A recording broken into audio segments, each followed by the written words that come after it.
Brigitte Lahaie, Sud Radio, le Love Conseil. Eh bien, Yves Slati, je voulais revenir sur le rythme du coït. Le coït, c'est donc entre le moment où il y a pénétration et éjaculation, hein, donc le moment où le pénis et le vagin fonctionnent. Coït, ça veut dire aller ensemble.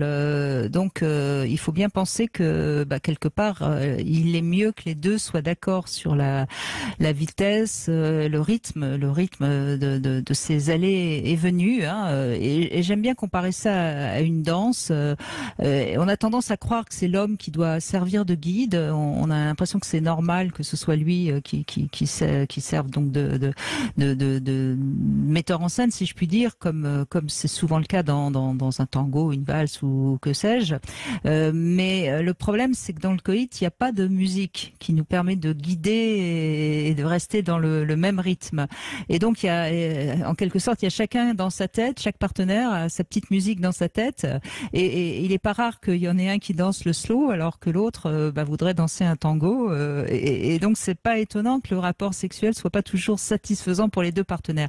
Donc, c'est vraiment important de comprendre que si l'homme reste le guide, la femme peut rester sur sa faim parce que ça va trop lentement ou trop vite. Et donc, c'est vraiment important de rappeler que coït, ça veut dire aller ensemble. Et le rythme, ça va varier bien sûr d'une femme à l'autre, d'un homme à l'autre, mais ça peut varier d'un jour à l'autre. Ça peut même varier durant le rapport. Moi, je pense que un rapport sexuel qui est exactement au même rythme du début à la fin, c'est pas forcément bien. Donc, moi, je pense qu'il n'y a pas beaucoup d'indices qui laissent à penser ce que voudrait l'autre. Généralement, si la respiration s'accélère, on peut penser que le rythme peut s'augmenter, mais il faut pas non plus l'augmenter trop vite. Enfin, voilà. Donc je crois que c'est quelque chose sur lequel il faudrait communiquer, et j'ai pas l'impression qu'il y ait beaucoup de partenaires qui communiquent. Qu'est-ce que vous en pensez, Yves Slati? Vous voulez encore des outils là-dedans? Je vous donne des outils. Bon. Ah, chic. Les outils. On prend des notes. Allez-y. Mais en fait, cette histoire de vitesse, comment on rentre tout le pénis dans le vagin ou à moitié, tout ça, et à quelle vitesse il faut aller, ce n'est pas pendant le plaisir que le problème se pose, c'est pendant l'orgasme. Chacun, pour obtenir un orgasme, a besoin à ce moment-là d'une vitesse. Alors malheureusement, il y a un mythe dans un couple, c'est on doit jouir ensemble.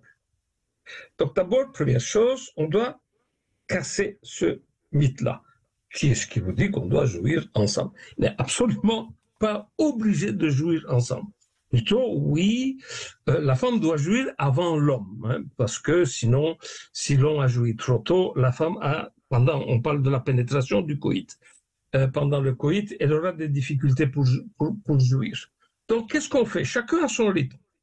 Disons que madame a besoin d'un tel rythme pour pouvoir jouir. Et comme, normalement, c'est pas un mythe ça, que la femme devrait jouir avant l'homme, pour que ne pas qu'ils jouissent ensemble, on fait la vitesse qu'il faut pour madame. Madame, elle a joui.